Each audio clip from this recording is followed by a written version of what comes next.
छत्तीसगढ़ी गाने सुनने और देखने के लिए आज ही हमारे YouTube चैनल को सब्सक्राइब करें और बेल आइकन पर क्लिक करना ना भूलें।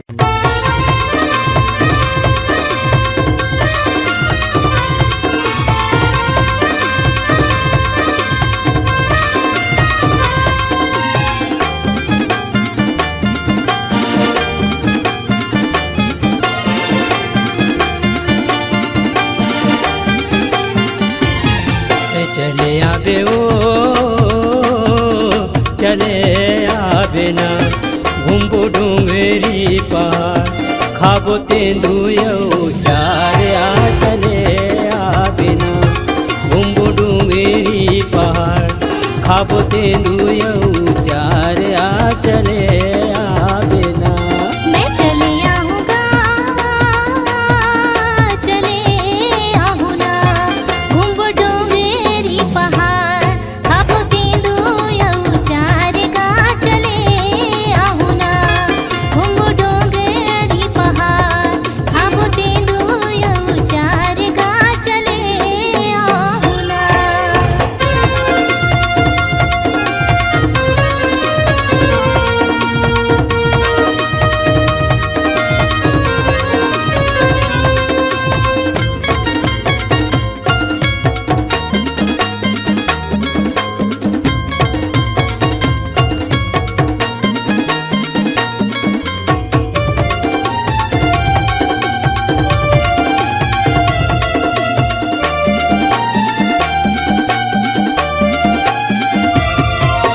छिपिया माती लई जाबो देखिया वो बंजारी मनमोहागे ये पतरेली हवस दूरी नारी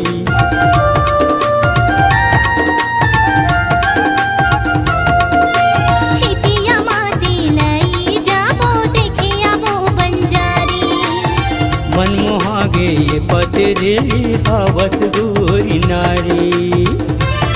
मैं चले आऊँगा चले आहू ना घुम्बो डोंगरी पहाड़ खाबो तेंदुयो चार चले आहू ना। घुम्बो डोंगरी पहाड़ खाबो तेंदुयो चार चले आबे ना।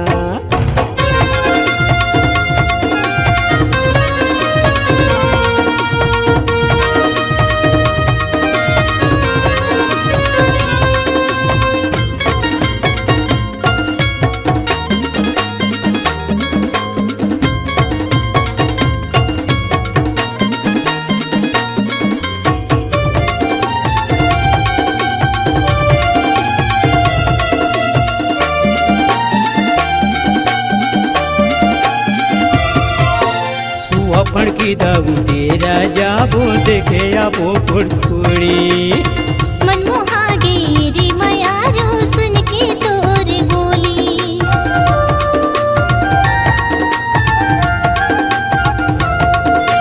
सुअपण की दाऊ तेरा जाबो देखे आबो फुड़फुड़ी मनमोहागे रे मयारो सुन के तोर बोली। चले आबे चले आबे ना घुम्बो डोंगरी पहाड़ खाबो तेंदुयो चार चले आबे ना। घुम्बो डोंगरी पहाड़ खाबो तेंदुयो चार चले आहू ना।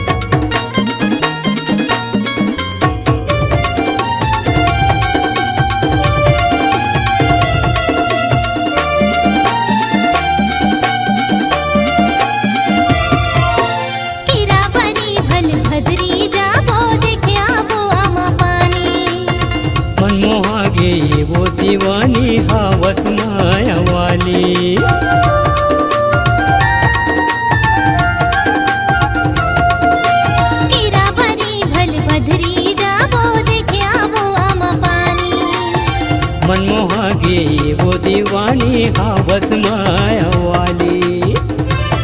मैं चले आऊँगा, चले आऊँ ना, घुम्बो डोंगरी पहाड़, खाबो तेंदुया उचार का चले आऊँ ना। घुम्बो डोंगरी पहाड़ खाबो तेंदुया उचार आ चले